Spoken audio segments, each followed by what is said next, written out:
And this is the presentation of the project proposal for the course. The project topic will be closing the forensics training gap. From the research I did over the last days, it seems that local law enforcement agencies are inundated with digital forensics on a daily basis, which require very technical training and in-depth understanding of technical implementation details. However, law enforcement agencies are usually underfunded, and also there seems to be a lack of digital forensics experts, which will increase over the next years. The main research question that this project will cover is the following. How could we bridge the forensic training gap in law enforcement by introducing new tools and technologies in an attempt to support existing professionals, build new skills, and efficiently tackle new investigations in a standardized, well-structured, and automated way? What's original about this idea? From the research so far, it seems that the researchers try to identify weaknesses of local law enforcement agencies, as well as challenges that have emerged and directly influence them. But it seems that there exist only a few holistic approaches that attempt to bring together proposed ideas and innovate technology to support the daily work of forensic professionals.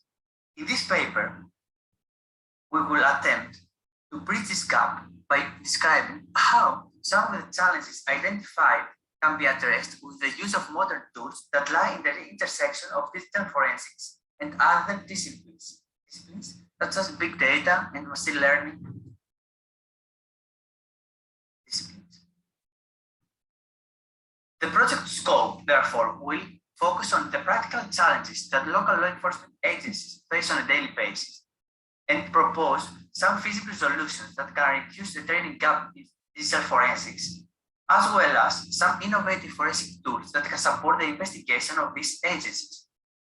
However, the project will not address issues and solutions related to the content of the formal education with respect to digital forensics, as well as challenges that are affected by environmental factors, such as the limited funding and the lack of professionals we mentioned before.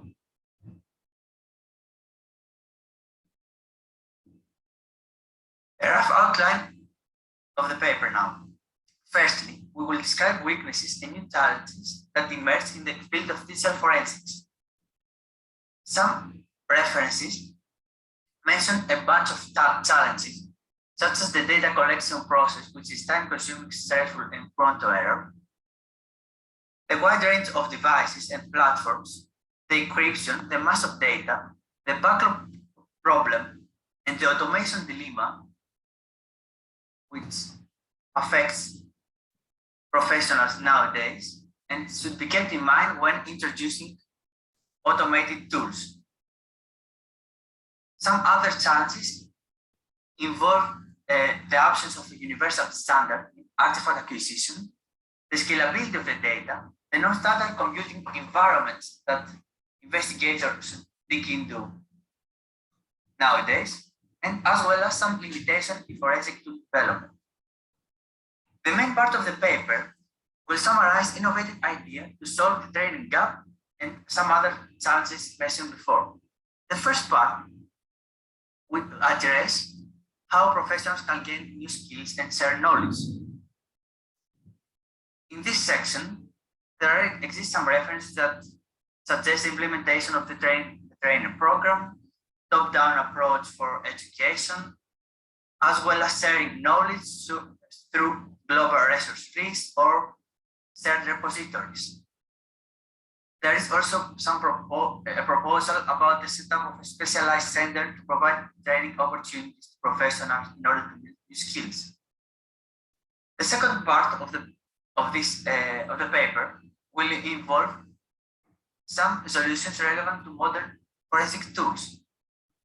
Here there are some references that mention some modern tools, such as the file TSAR, which is a portable, scalable, and cost-efficient tool for forensic examinations of complex large-scale network, the Deep Patrol, which uses ML to automate the investigation, and some other tools which address the large volume of data that investigations have to tackle on a daily basis, and provide some frameworks for them to deal with these challenges.